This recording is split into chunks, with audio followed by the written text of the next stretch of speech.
Gloire à Dieu. Chers bien-aimés dans le Seigneur, que la paix et la grâce de Dieu vous soient données.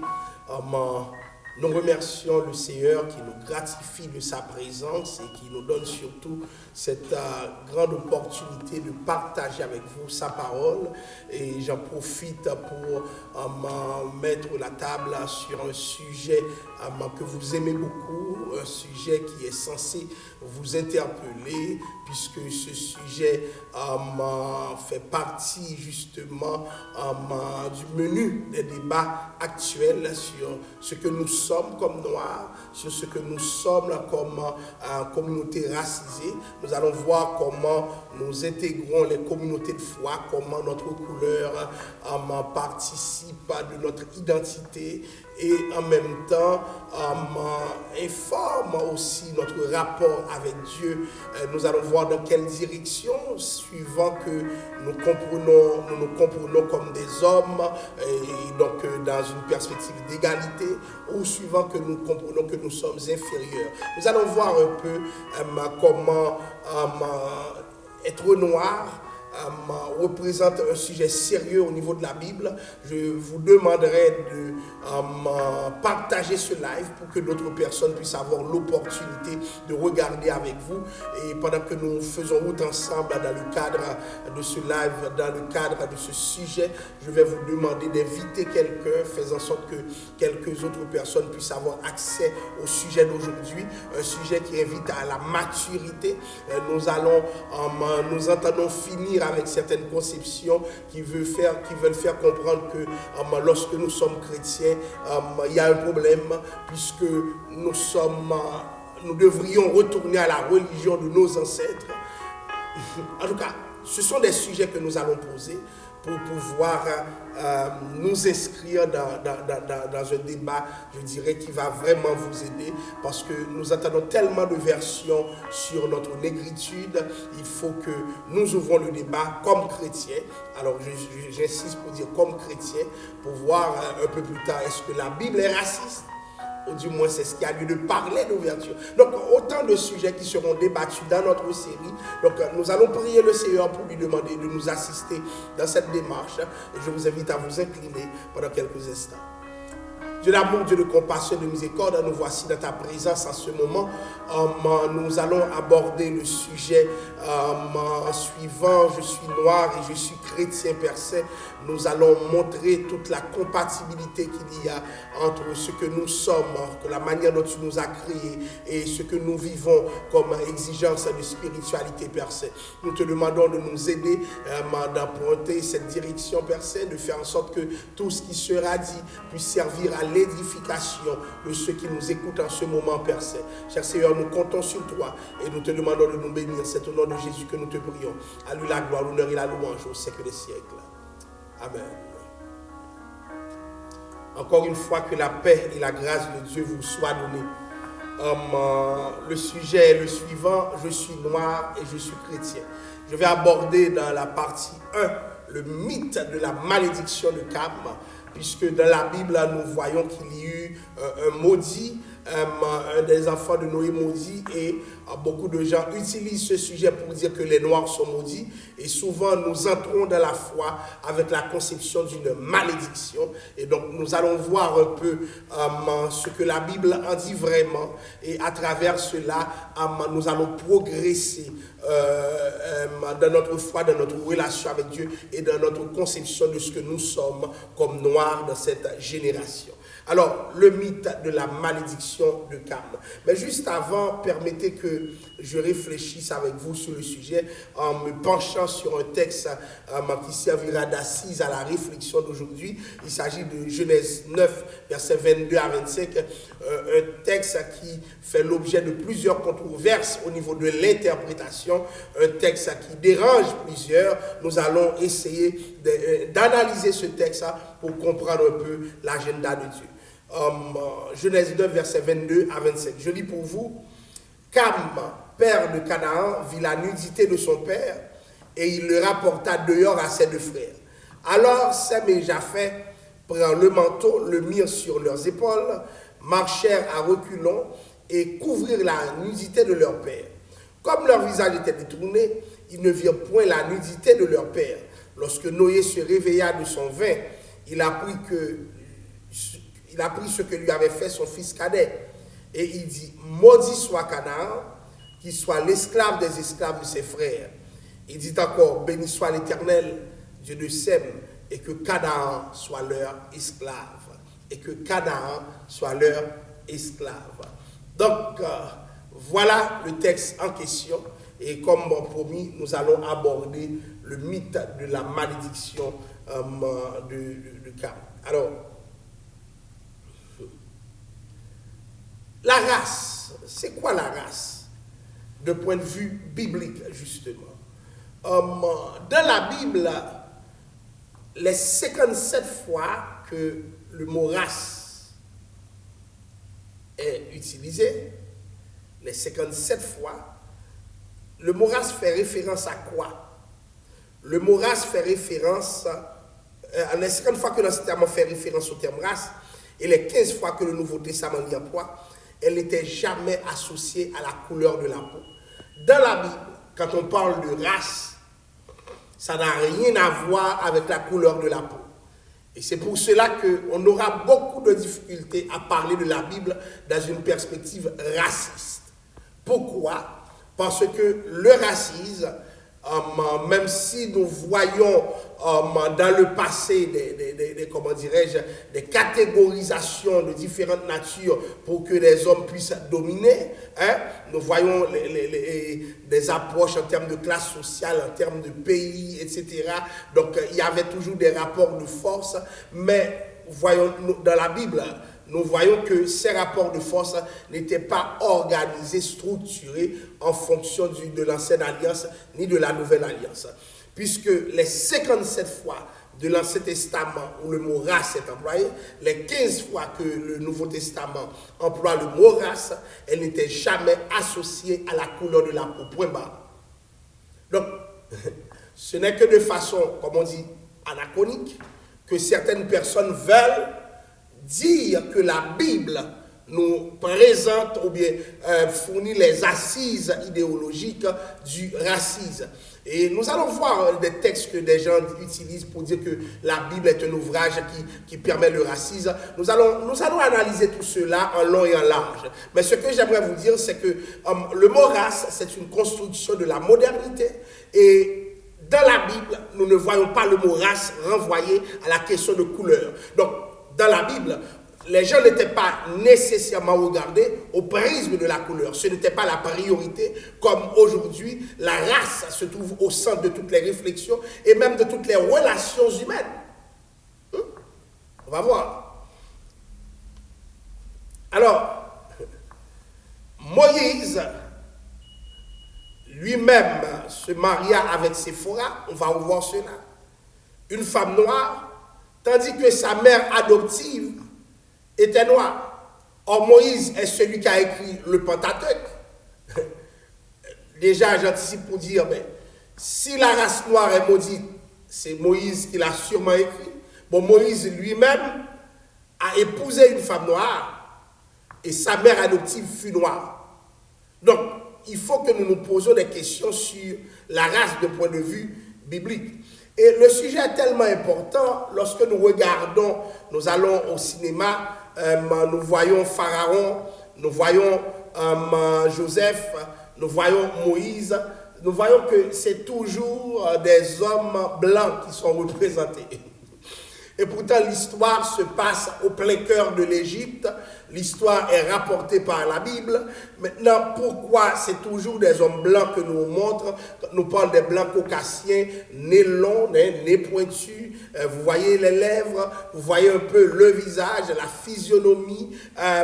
Nous voyons un peu ce qui se passe dans les cinémas, dans les salles de cinéma, sont un peu, à mon avis, surréalistes.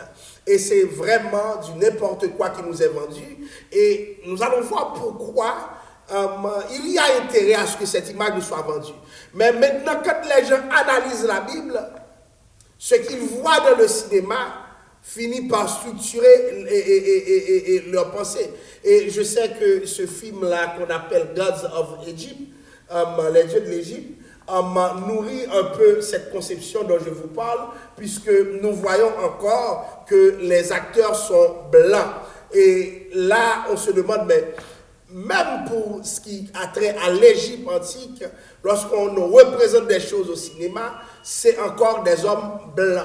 Mais pourquoi la notion de race est aussi importante pour les acteurs de hollywoodiens, et est-ce qu'on devrait se fier à ce que les acteurs nous représentent, nous montrent pour interpréter la Bible?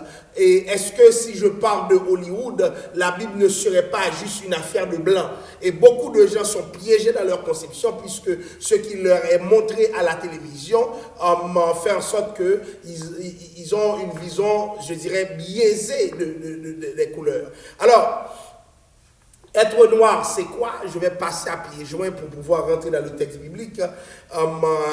J'ai pris ça sur Le Figaro, quand même un journal respectable, qui montrait que un enfant blanc qui est né de parents noirs, les parents étaient noirs, les cheveux blonds et les yeux bleus de la petite Nachi a provoqué la stupeur de ses parents originaires d'Afrique noire qui n'ont pas d'ancêtre blanc dans leur famille. Un phénomène génétique pour l'instant inexpliqué. Donc, ils n'ont pas d'ancêtre blanc dans leur famille. Donc, les tests d'ADN permettent de voir cela. Et eux-mêmes, ils n'ont pas d'ancêtre blanc. On se demande pourquoi ils pouvaient avoir un enfant blanc. Alors, c'est des choses qui arrivent et sur lesquelles il faut vraiment se pencher pour comprendre la réalité. On dit souvent, pour être blanc, c'est la couleur des cheveux. Ben, on voit qu'il y a des noirs dont les cheveux ont certaines couleurs qui sont plus rapprochées des blancs caucasiens.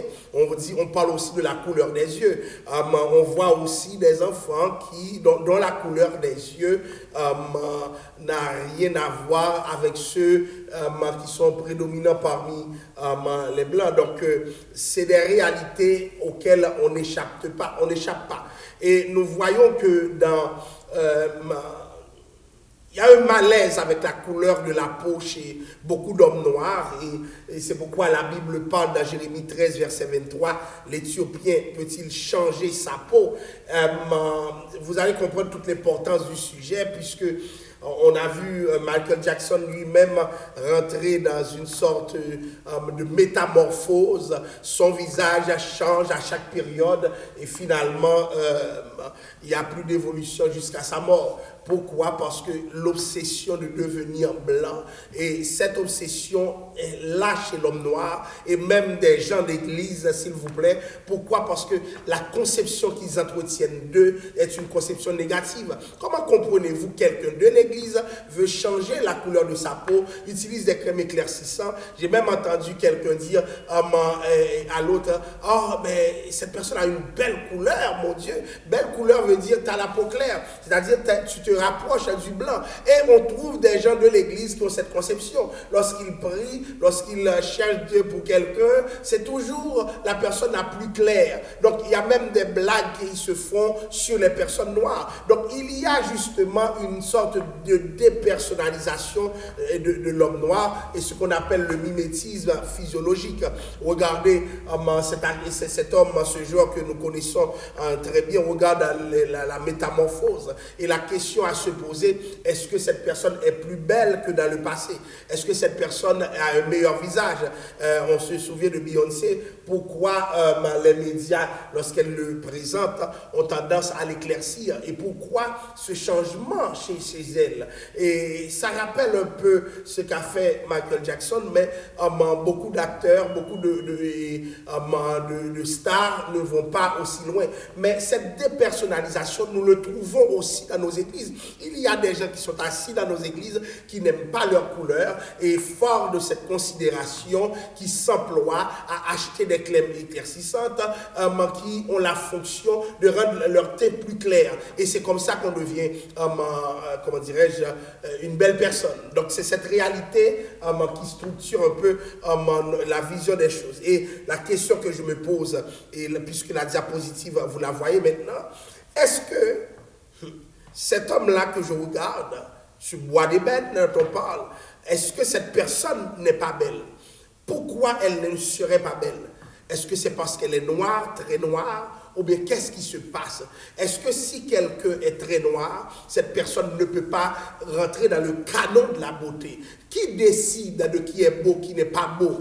Voyez-vous? Donc le mythe de la malédiction de Cam a entraîné justement une façon de voir les choses, a encouragé une vision du monde où le plus tu te rapproches de la couleur foncée, ou le moins tu es considéré comme beau et le plus tu es exclu de canon de beauté. Et c'est alors que nous avons un homme très noir, beaucoup qui regardent la télévision à l'heure actuelle, les réseaux sociaux, sont en train de rire pour dire, moi, jamais, je ne veux pas être comme ça. Voyez-vous avec quelle réalité nous composons? Et nous disons que les églises dans les communautés racisées sont souvent remplies de personnes malades mentalement, déstructurées mentalement, qui ont subi ce que j'appelle une dépersonnalisation et qui rentrent pour cela dans une forme de mimétisme physiologique.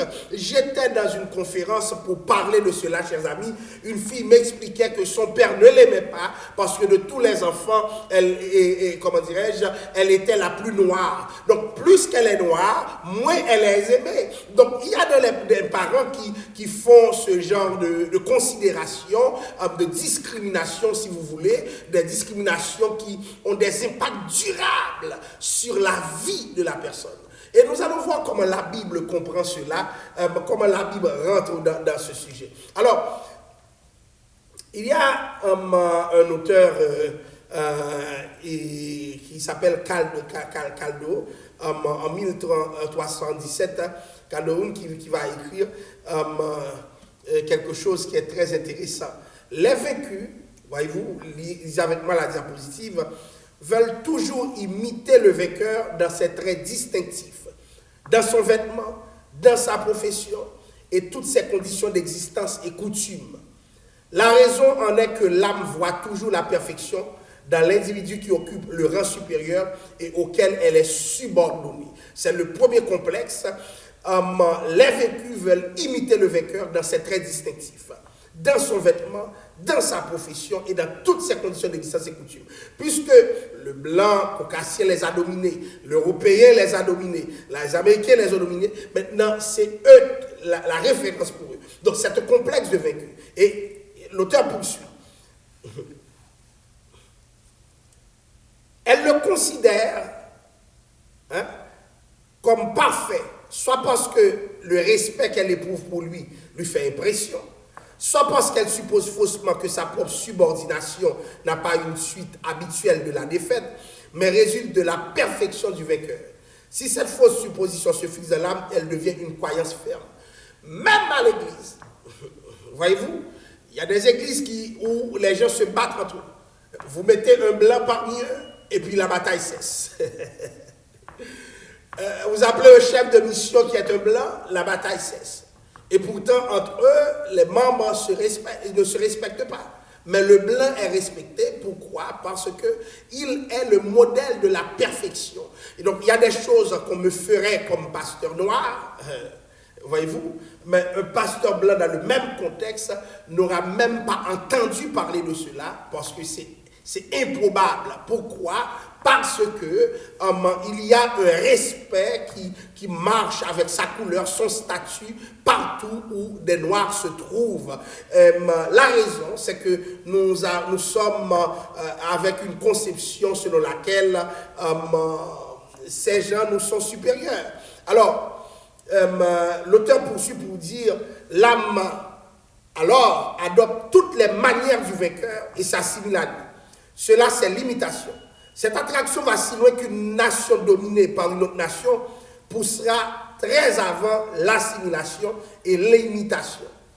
Et on vit cela dans le christianisme. Nous avons même dans certaines églises, ou bien dans 90 ou 95% des églises, une missiologie blanche. Pourquoi? Parce que il nous a apporté l'évangile et justement, nous n'avons pas assez remis en question certains paramètres qui pourtant les concernaient, qui pourtant étaient appelés à nous asservir plutôt qu'à nous affranchir. Donc, on peut se servir de l'évangile pour finir avec une nation, autant que l'évangile peut aider à l'élévation d'une nation. Et c'est pourquoi aujourd'hui, nous devons déboulonner les mythes pour savoir qui nous sommes. Et si nous savons qui nous sommes, nous allons pouvoir avancer. Alors, nous allons prendre les dires d'un intellectuel que vous connaissez bien, c'est Cheikh Anta Diop, qui va dire quelque chose sur le christianisme et la malédiction de Cam. Et pour lui, ce n'est pas neutre.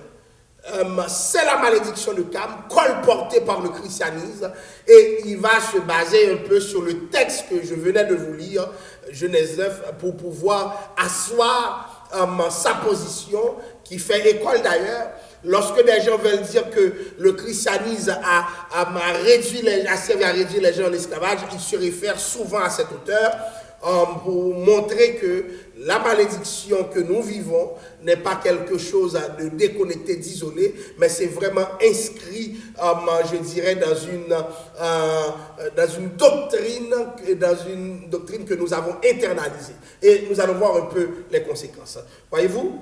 Alors, pour lui, Cheikh Anta Diop, National et Culture, je vous invite à lire l'ouvrage, je lis pour vous. Si le peuple égyptien a tant fait souffrir le peuple juif, comme le dit la Bible, et si un peuple de nègres descendant de Cam, comme le dit la Bible, on ne peut plus ignorer, en dépit de la légende de Noé Yves, les causes historiques de la malédiction de Cam, issue de la littérature juive, entièrement postérieure à cette persécution. Voyez-vous? Il parle du mythe de la malédiction de Cam.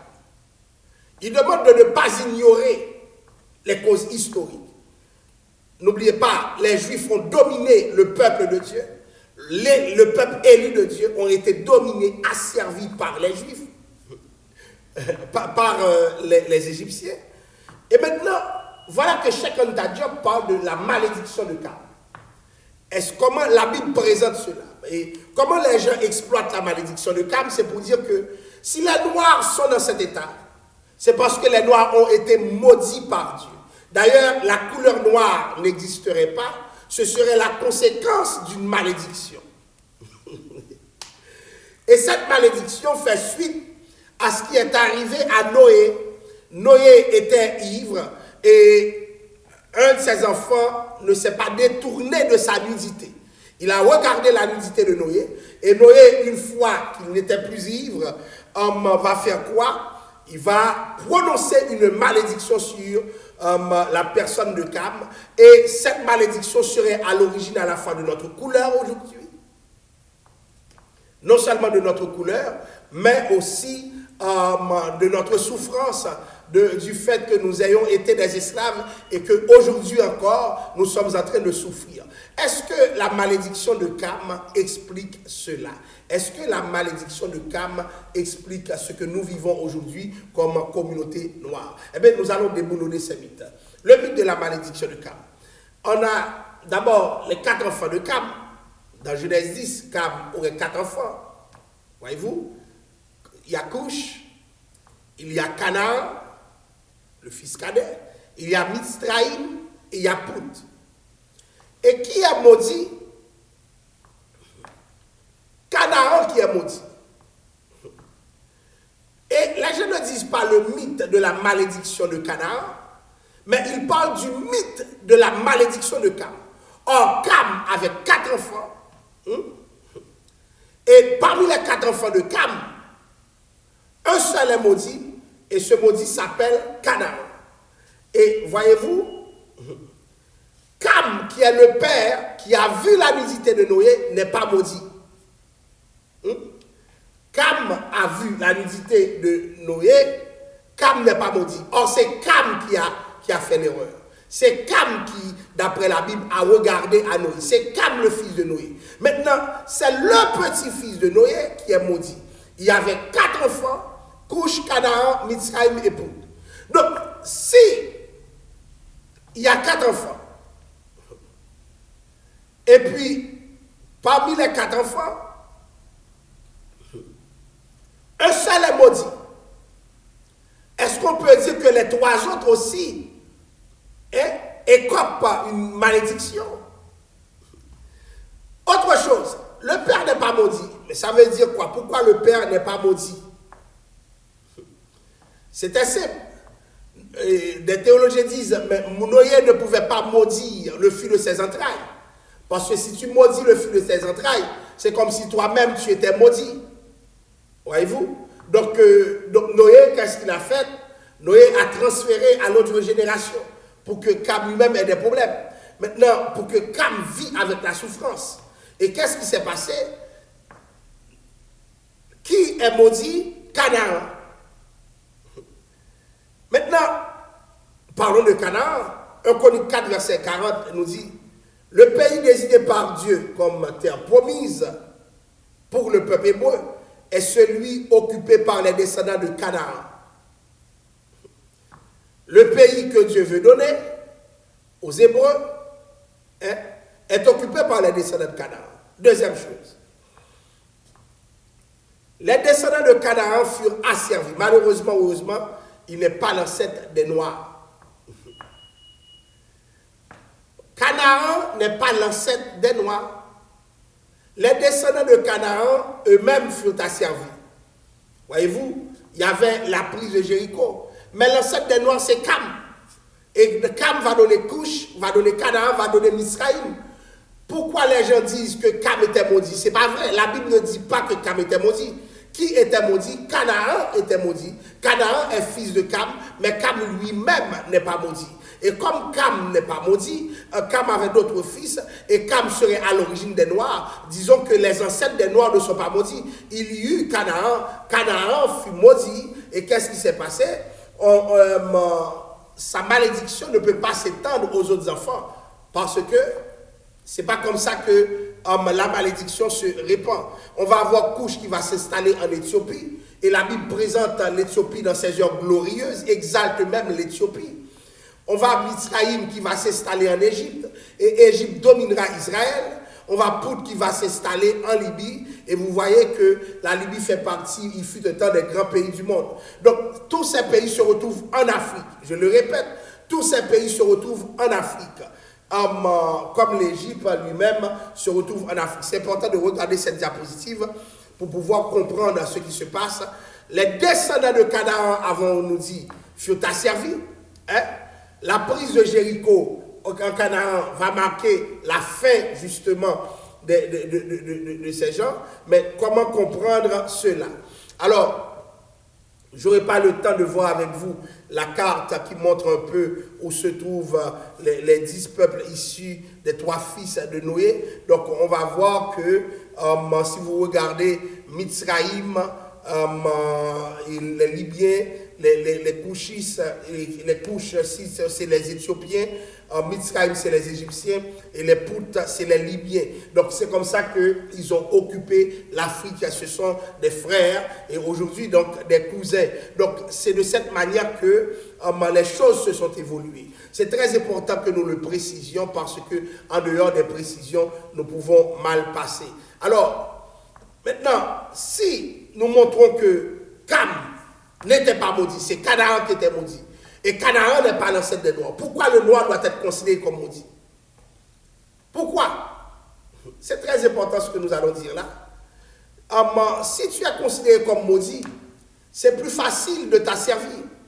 C'est plus facile de te laisser tomber. C'est plus facile de te faire du tort. Parce que tu es déjà asservi. Donc, lorsque nous prêchons un évangile qui fait comprendre aux Noirs qu'ils ne sont rien, eh bien finalement, ils internalisent ce que nous disons et après l'avoir dit, ils finissent par croire qu'ils ne sont rien. Et beaucoup de Noirs rentrent dans la foi avec une mentalité d'infériorité, un sentiment d'infériorité si vous voulez. Pourquoi? Parce qu'ils sentent qu'ils ne sont rien. Donc, s'ils ne sont rien, ils seront mieux asservis. C'est pas sans raison, ne pas se sentir quelqu'un...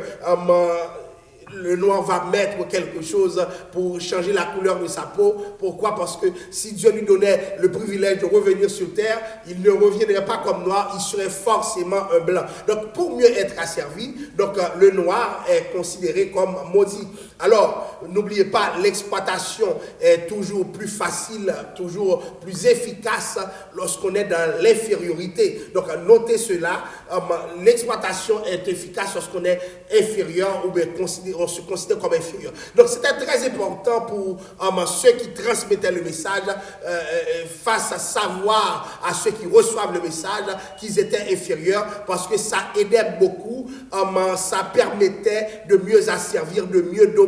Alors, une autre raison, quand on te dit que tu n'es rien,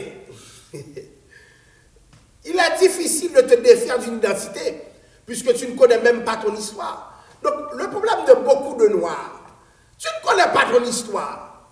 Lorsqu'on te parle mal de toi-même, tu as toutes les raisons de croire que tu es mal. Moi, je vais même regarder des gens qui disent que je ne vais pas habiter dans telle zone, il y a trop de Noirs. Ah oui? C'est comme si le noir finit par prendre sa distance même avec les autres noirs. Il y a même qui, comment dirais-je, cette vision du noir s'en va même jusqu'à lorsqu'il regarde les églises de noirs.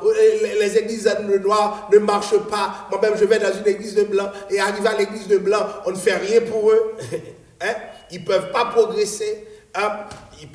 Donc, certains s'en sortent, mais nous devons parler du racisme aussi dans nos églises. Pourquoi? Parce que si l'église ne dit pas au noir qu'il est quelqu'un, lorsque la société l'a appris qu'il n'est rien, hein, nous ne pouvons plus être neutres.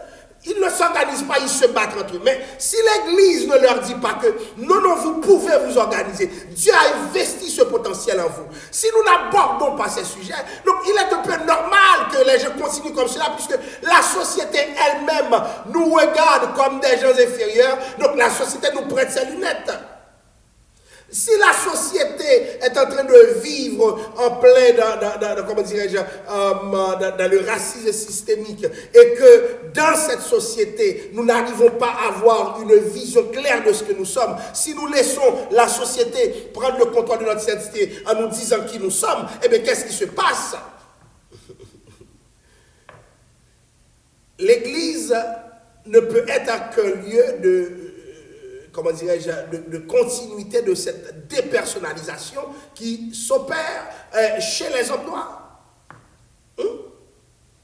Et c'est pour cela que j'enseigne aux gens d'être fiers. Je suis fier parce que je suis noir. Vous me demanderez de revenir au monde si cela était possible. Ce n'est pas ma croyance en effet.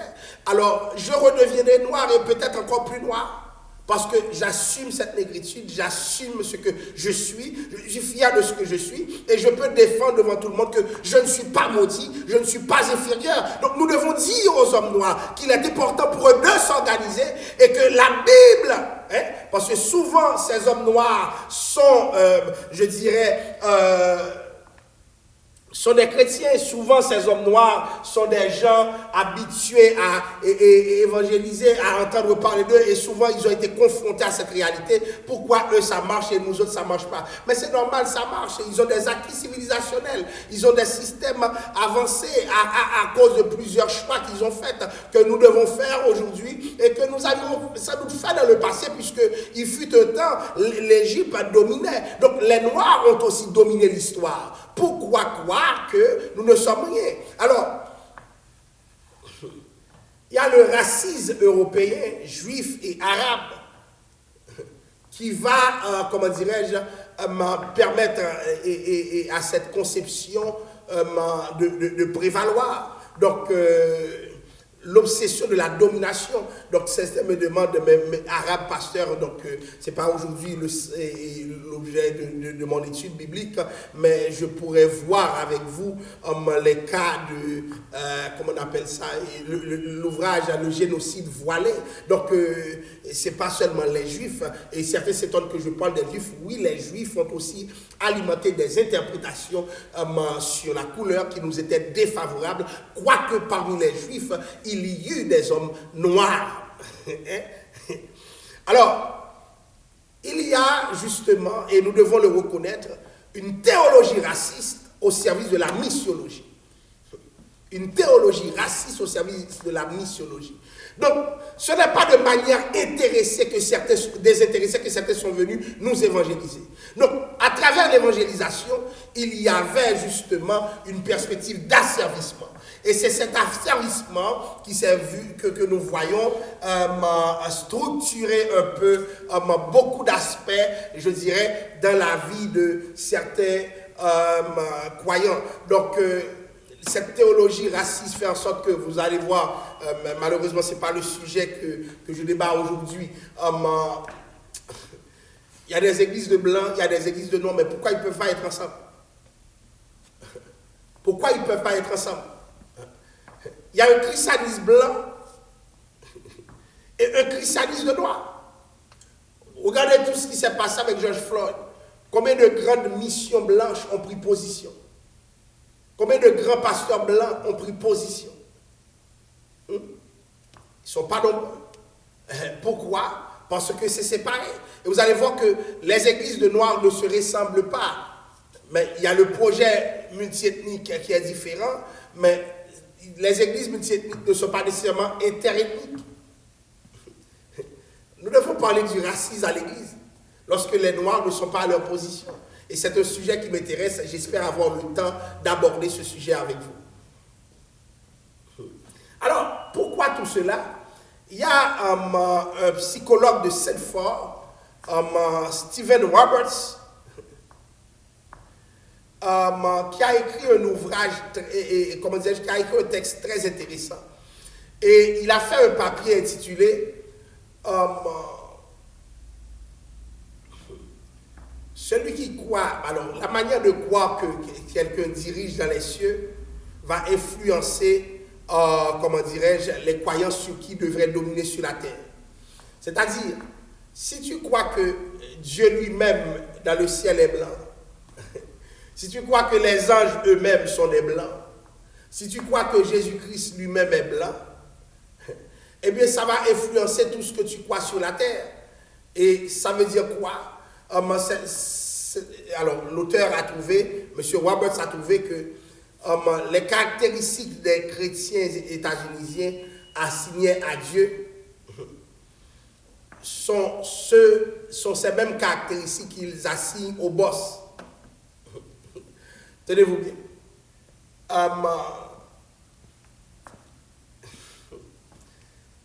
Il y a des gens qui se laissent dominer par leur boss parce que leur boss est le représentant de Dieu sur terre. Ce gars a regardé un peu la manière dont nous conceptualisons Dieu comme un homme blanc. Et j'ai remarqué que certaines personnes croient que c'est le blanc caucasien qui doit arranger les choses pour eux. Mais même ceux qui me regardent, nous pouvons parler d'Haïti dans le contexte politique actuel. C'est l'homme blanc qui doit apporter une réponse. Donc même si vous voyez nos positions, ça ne sert à rien. C'est Washington qui devra décider de l'avenir, des orientations à prendre. Sinon, rien ne change. Et si Washington se fâche, c'est, comment dirais-je, sa décision va se traduire en action. Si Washington est content, sa décision aussi sera traduite en action. Et c'est la réalité avec laquelle nous composons. Et même sur le plan religieux, alors je peux parler au niveau d'un pays, nous attendons toujours le blanc pour nous dicter nos comportements. Et au niveau de la religion, nous croyons que certaines choses, à cause de la religion, nous croyons que certaines choses sont réservées à l'homme blanc. Donc certains privilèges leur appartiennent, c'est à eux de faire ci, de faire ça, mais nous autres chrétiens, nous ne pouvons pas le faire. Alors nous sommes dans la déconstruction. Il est temps que nous autres hommes noirs, nous prenons le contrôle de notre identité. Ce n'est pas parce que l'autre est ci et ça qu'il est meilleur que moi, non. L'autre est ci et ça ne veut rien dire. Nous sommes des hommes. Nous devons revendiquer l'égalité. Donc, le Dieu blanc que le noir sert, ça va tellement loin que le bon boss, c'est le boss noir. Le bon pasteur aussi, c'est le pasteur blanc. Le bon boss, c'est le boss blanc. Parce qu'il ressemble à Dieu. Le bon pasteur, c'est le pasteur blanc. Parce que le pasteur blanc, c'est Dieu sur terre. Même s'il n'arrive pas toujours à comprendre la réalité culturelle de laquelle j'évolue. Mais je le préfère. Et c'est même un privilège de dire que j'ai un pasteur blanc, je marche avec un pasteur blanc. Pourquoi? Parce que justement, cette déstructuration dont l'homme noir fait l'objet est aussi fortement corrélée, ou bien intègre fortement, je dirais, son vécu dans cette société qui lui dit carrément qui il est. C'est important que nous changeons notre vision des choses. C'est important. Tu ne fais pas partie d'une race maudite. Dieu n'a maudit aucune race. Ce que Dieu a créé lui-même, c'est la différence entre les races. Ce que l'homme a créé, c'est l'inégalité entre les races. Dieu a créé la différence, l'homme a créé l'inégalité. Regardez les 5 doigts de la main là. Regardez les 5 doigts de chaque main. Ils sont différents. Mais maintenant, je ne peux pas dire qu'ils sont inégaux. Et c'est ce que l'homme a fait. L'homme a se servi de la différence pour créer ce que j'appelle une inégalité. Alors, tu vas croire que c'est le leader blanc qui peut faire bien les choses. Pourquoi? Parce que ton Dieu est un Dieu blanc. Et tu sais que tu es un homme noir. Et voilà ce que les gens ont fait. Lorsque tu finis de regarder les films d'Hollywood que j'ai vus avec vous là, hein, tout ce qui est relié à Dieu au niveau de la cinématographie est représenté par un blanc. Eh bien, finalement, Dieu est blanc. Et c'est avec cette mentalité que nous entrons dans la foi. La mentalité du Dieu blanc.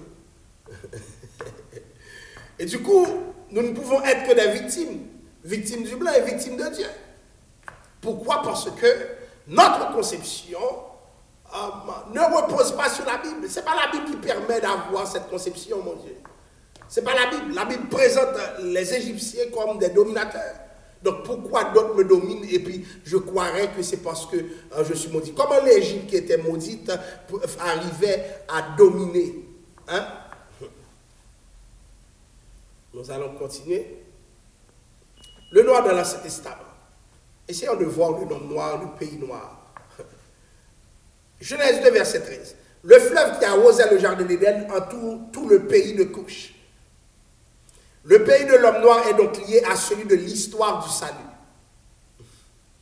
L'Afrique que les gens veulent nous faire mépriser, sauf les grands pétroliers, hein, les grands bijoutiers qui savent que le sous-sol de l'Afrique est riche, c'est le pays de l'homme noir. Et ce pays est connecté à l'histoire du salut. Voyez-vous, les problématiques centre-périphérie font en sorte que les gens laissent l'Afrique pour aller vers d'autres endroits. Et pourtant, l'Afrique n'est pas maudite.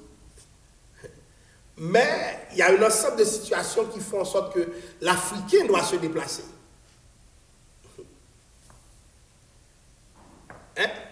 Mais pourquoi il se déplace? Regardez son sous-sol. Qui s'intéresse à ce sous-sol?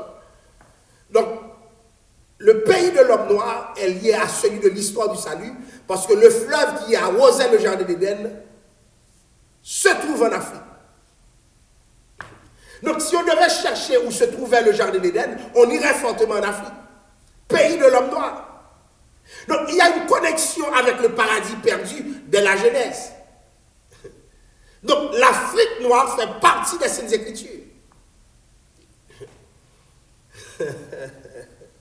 L'Afrique fait partie des Saintes Écritures. Puisque si Éden se trouvait dans un endroit, forcément ce serait l'Afrique. Pourquoi? Parce que le fleuve qui arrosait le jardin d'Éden, on le trouve en Afrique. Il est encore là, dans le pays de l'homme noir. L'Afrique est maudite. Que les Africains s'organisent pour prendre le contrôle de leur pays, mais ne dites pas que c'est parce que vous êtes maudits. Non, vous n'êtes pas maudits. Regardons encore. Dans Genèse 11, Abraham sort de Ur des Chaldéens, un pays dont les premiers habitants étaient composés de Noirs. Abraham sort de Ur des Chaldéens et l'histoire nous dit que les Chaldéens étaient des Noirs. Allez comprendre, le Dieu d'Abraham, C'était le Dieu de qui? On peut continuer. Joseph s'est marié avec Asnath, Genèse 41, verset 45. Et ses enfants furent Manassé et Ephraïm. Ses enfants sont deux Égyptiens. Et Joseph s'est marié avec une noire. Mais si les noirs sont maudits, Joseph a vu sa famille retourner. Pourquoi Joseph s'est marié avec une noire? Hein? Et Manassé et Ephraïm sont des noirs. Leur mère est un noir. Donc, parmi les Juifs, on a aussi des noirs. Donc, l'histoire du peuple juif, c'est une histoire de métissage. Hein? Puisque Joseph lui-même a pris des noirs. Donc, Ephraïm et Manassé, c'est des sangs mêlés. Comprenez-vous bien, quand on me parle de juifs, le juif est blanc, mais et les juifs qui ont été cherchés en Éthiopie? Les juifs eux-mêmes savent qu'il y a une diversité en termes de couleur chez eux. On revient sur le texte de Moïse et Séphora. Moïse épousa Séphora, une couchite. Genèse 12, verset 1er. Quand on lit Exode 2, verset 19, Moïse était considéré, s'il vous plaît, comme étant un noir. Beaucoup de gens ont pris Moïse comme noir. Mais maintenant, ça veut dire, quand tu regardes le noir dans l'Ancien Testament, tu te dis, mais s'il y avait une malédiction, Moïse a écrit le Pentateuque, pourquoi Moïse se marierait avec quelqu'un qui est maudit? Pourquoi Dieu le laisserait se marier avec un maudit quand Moïse est un béni de Dieu? Moïse est un prophète de haut calibre duquel on dit Christ c'est la continuité. Hein?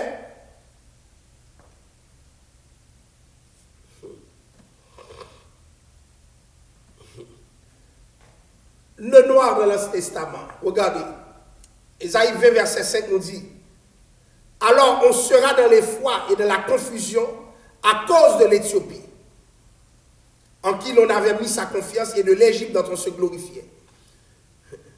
L'Éthiopie et l'Égypte, dans Ésaïe 20, verset 5, sont présentés dans leur ère glorieuse. Les gens mettaient leur confiance en Éthiopie. Les gens mettaient leur confiance en Égypte. Ils s'en glorifiaient même. Alors, aujourd'hui, l'homme noir a des difficultés pour se relever, puisque il a été délocalisé, dépouillé de ses biens, dominé systématiquement, non seulement physiquement, mentalement, spirituellement. L'homme noir a subi plusieurs dénominations. Maintenant, on lui fait comprendre que tu n'avances pas parce que tu es maudit. Mais ça ne marche pas. Si c'est la malédiction de Cam qui poursuit l'homme noir, eh bien pourquoi l'Égypte, l'Éthiopie étaient des lieux d'excellence dans la Bible? C'était des peuples qui dominaient. Donc l'homme noir a eu un temps dans la vie où il dominait d'autres peuples. Ce n'est pas une malédiction qui explique notre situation aujourd'hui. Un cantique 1er, verset 5. Salomon lui-même, le sage de l'époque, il va dédier un poème d'amour à une femme noire. Cantique 1er, verset 5. Toutes les femmes qu'il voyait, c'était cette femme noire qui l'intéressait. Mais mes amis, si jamais les femmes noires sont maudites, les noirs sont maudits, alors il y a un problème. Beaucoup de femmes noires, au moment où je vous parle, aimeraient devenir blanches. Hein? Éclaircissement de la peau. Mais un homme qui avait beaucoup de femmes, beaucoup de concubines, qui pouvait en disposer d'au moins une chaque jour, déclamait son poème d'amour à qui? À une femme noire, qu'il va distinguer parmi ces 1000 femmes. Mais mon Dieu, comment, dans un texte inspiré, on pourrait dédier un poème à une personne qui est issue d'une famille maudite, donc qui porte le sceau de la malédiction? Tenez-vous bien. Donc les femmes noires qui m'écoutent en ce moment, prenez conscience de votre beauté. Tu n'as pas besoin de changer de couleur de ta peau. L'homme le plus sage et le plus riche de la Bible vantait la beauté d'une femme noire. Acte 8.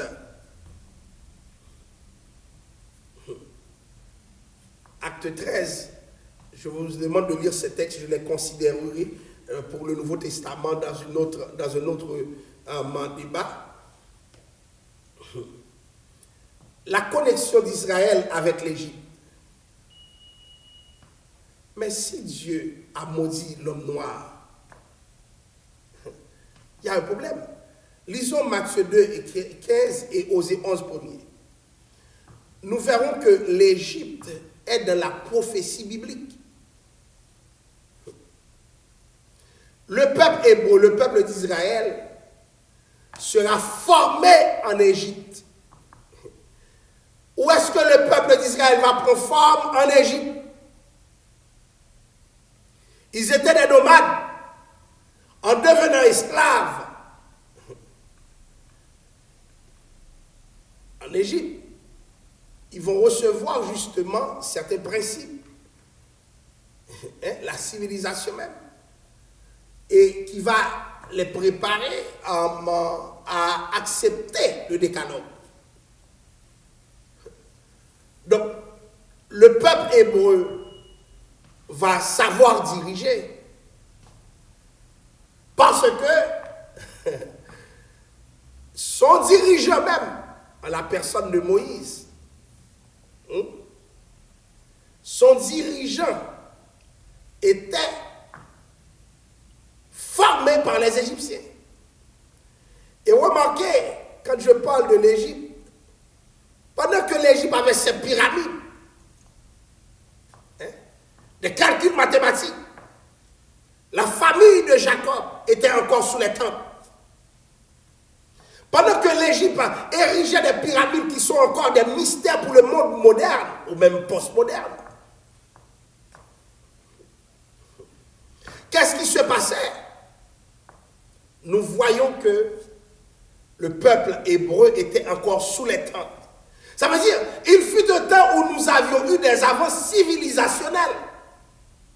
Si nous étions maudits, comme on dit, mais comment se fait-il que l'Égypte est présente dans cette manière? Même Israël est tellement connecté avec l'Égypte. Le Messie devait marcher en Afrique. Lorsque Jésus est venu sur terre, Jésus est allé se cacher en Afrique. Pendant que l'homme occidental, l'homme européen, Hérode voulait le tuer. Donc pour faire face à la monstruosité d'Hérode, il devait aller en Afrique se cacher. Donc l'Afrique que tout le monde déserte aujourd'hui, l'Afrique guerrière, ou bien l'Afrique que l'on déshonore, théâtre des grandes guerres du monde, l'Afrique qui fait l'objet de déplacement de sa population, était un lieu stable pour accueillir le Messie. Vous allez me dire que les Africains sont maudits depuis quand? Or, le Messie n'a pas choisi d'autres pays pour se cacher. L'Égypte, ça veut dire que Christ a grandi un peu en Égypte. Dans Exode 16, verset 3, le peuple d'Israël a demandé de retourner en Égypte. C'est-à-dire, même là où il y avait esclavage, il n'y avait pas que de mauvais souvenirs. Je lis pour vous le texte, Exode 16, verset 3. Les enfants d'Israël leur dirent, que ne sommes-nous pas morts de la main de l'Éternel dans le pays d'Égypte, quand nous étions assis près des pots de viande? Voilà comment ils traitaient leurs esclaves. Quand nous mangeons du pain à satiété, voilà comment ils traitaient leurs esclaves. Ce n'était pas comme récemment, ils étaient des biens nobles attachés à la terre. Quand vous avez mené dans ce désert pour nous faire mourir de faim toute cette multitude. Donc ils se souvenaient des pots de viande, des pains à satiété. C'était la réalité de l'Égypte, quoique esclaves. Et esclaves parce que les Égyptiens avaient peur d'eux, qui faisaient beaucoup d'enfants. Pendant Moïse, le dirigeant du peuple d'Israël, plus de 1 million de personnes. Exode 2, versets 5 à 10. Je vous laisse lire ces textes. La fille de Pharaon descendit au fleuve pour se baigner et ses compagnes se promenèrent le long du fleuve. Elle aperçut la caisse au milieu des roseaux et elle envoya sa servante pour la prendre. Elle ouvrit et il vit l'enfant. C'était un petit garçon qui pleurait. Elle en eut pitié. Voyez-vous, la femme noire, sensible à la réalité qui se dégage autour d'elle. Elle a eu pitié, elle dit, c'est un enfant des Hébreux. Elle sait que c'est l'enfant des autres qu'on veut tuer. Alors la sœur de l'enfant dit à la fille de Pharaon, veux-tu que j'aille te chercher une nourrice parmi les femmes des Hébreux pour allaiter cet enfant? Va, lui répondit la fille de Pharaon. Et la jeune fille alla chercher la mère de l'enfant. Ça veut dire, Moïse va être adopté. Au verset 9, la fille de Pharaon, une noire forcément, lui dit, emporte cet enfant et allaite-le moi, je te donnerai ton salaire. La femme prit l'enfant et l'allaita. Quand il lui grandit, elle l'amena à la fille de Pharaon et il fut pour elle comme un fils. Elle lui donna le nom de Moïse car, dit-elle, je l'ai retiré des eaux. Moïse sauvé des eaux, même dans le nom de Moïse.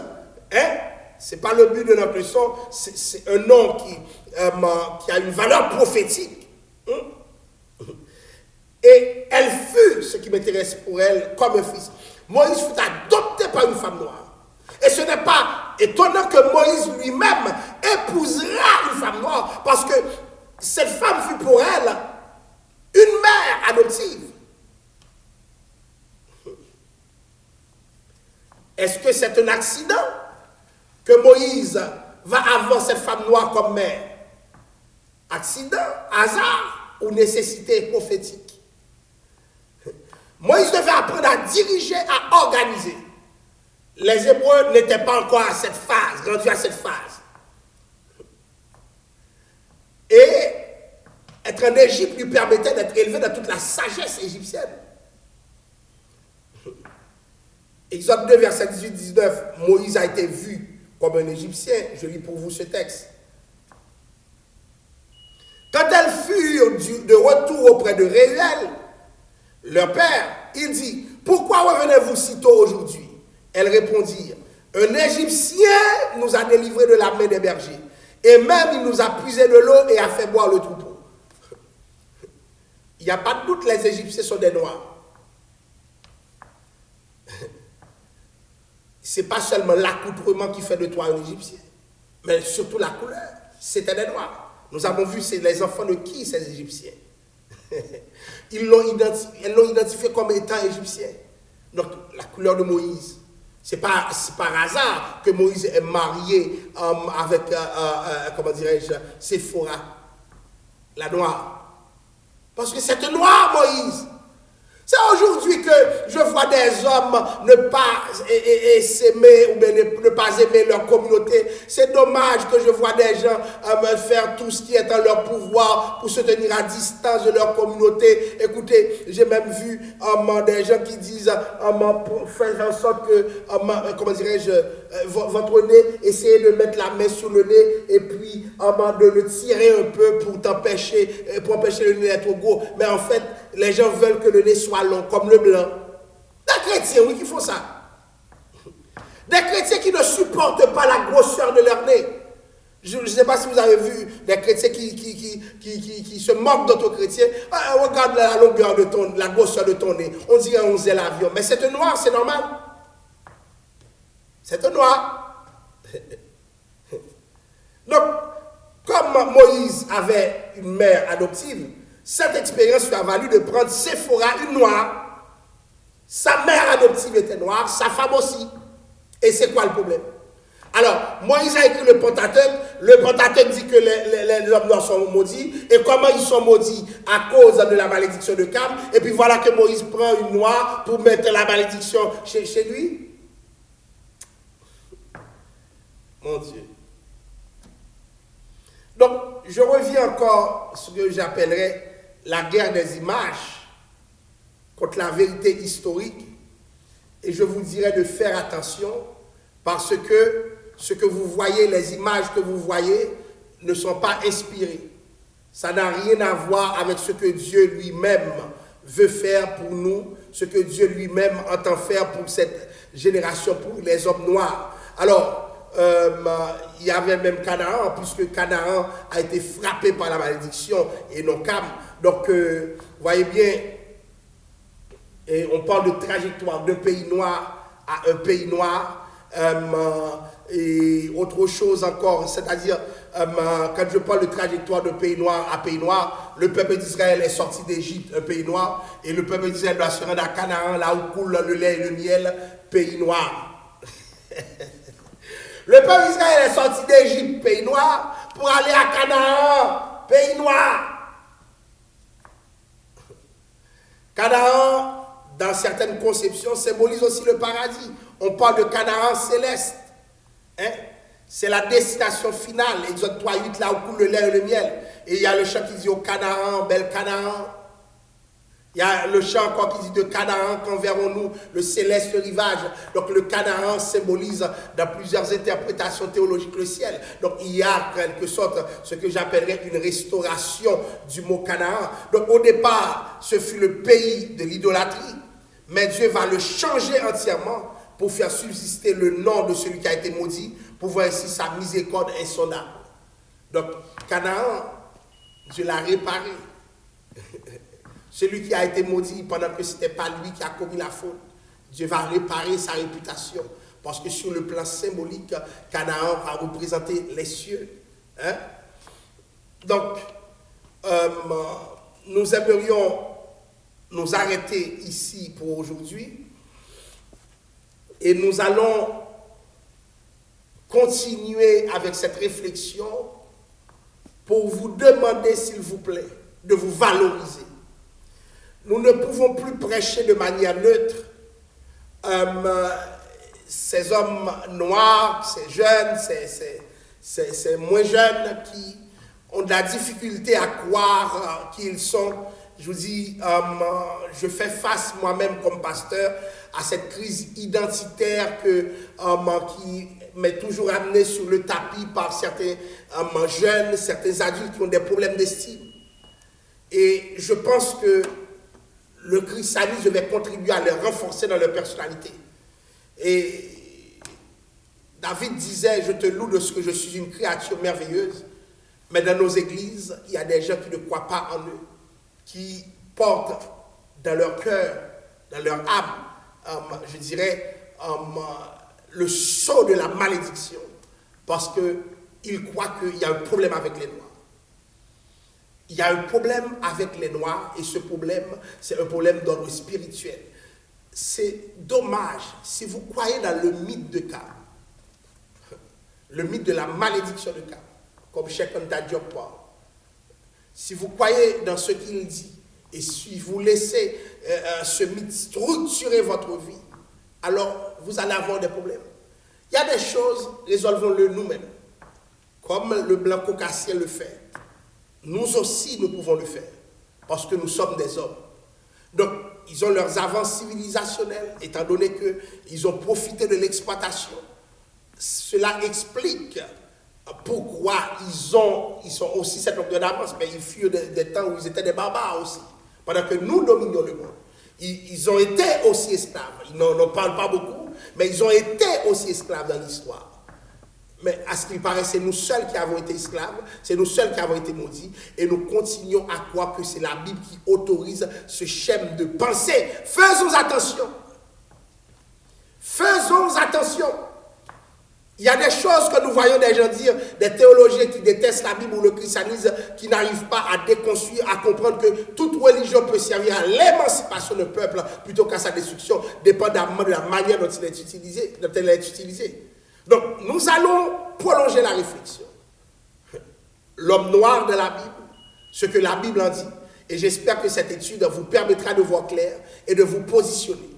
Parce que l'heure est arrivée où nous devons encore prendre le contrôle de notre identité, ne pas vivre à travers les lunettes que l'autre nous impose pour nous regarder nous-mêmes, ne pas vivre dans les miroirs qui nous sont importés,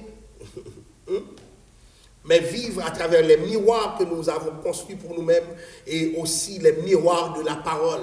Donc, je vous invite, vous autres qui avez écouté cette étude biblique, à appeler quelqu'un, à lui dire, viens regarder, voilà qui je suis, voilà ce que je suis. Et je sais que les débats, les réflexions ne sont pas toujours aimés par les gens, mais je pense que ce genre d'études pourrait nourrir justement une certaine connaissance de Dieu et favoriser de ce coup un avancement spirituel. Que le Seigneur vous bénisse. Nous offrons pour la prière. Dieu d'amour, Dieu de compassion, Dieu de miséricorde, nous bénissons ton nom pour cette grâce que tu nous accordes, cette bénédiction que tu nous donnes de pouvoir parler comme toi tu nous donnes de nous exprimer, Père Saint. Nous te demandons, oh Dieu, que ce travail de réflexion qui est entamé aujourd'hui sur l'homme noir puisse aider à l'émancipation de ton peuple, oh Dieu, que ce peuple puisse croire qu'il a un destin connecté avec toi, puisque tu connais les projets que tu as formés sur lui. Et cher Seigneur, ceux qui veulent changer leur peau, veulent en apparence, Père Saint, devenir des blancs, donc être dans le mimétisme physiologique, parce que le dominé veut idolâtrer celui qui l'a dominé. Nous te demandons, Père Saint, de leur accorder la force de se référer à toi et de croire, Père Saint, que c'est toi qui changes les temps et les circonstances et qui va les aider à avancer, Père Saint. Cher Seigneur, nous te prions dans le nom de Jésus. À lui la gloire, l'honneur et la louange au siècle des siècles. Amen. Alors, nous remercions le Seigneur qui nous permet d'être ici. Nous allons continuer avec cette étude biblique pendant tout le mois de février. Et justement, nous arriverons même à aborder certains textes que des gens pensent être des textes racistes. Nous allons les analyser au regard du texte original pour pouvoir comprendre la signification des mots qui se trouvent là-dedans et pourquoi la Bible elle-même ne peut pas être un ouvrage raciste. Alors, au revoir et à la semaine prochaine pour une nouvelle étude. Mais en attendant, n'oubliez pas de partager le live. Au revoir.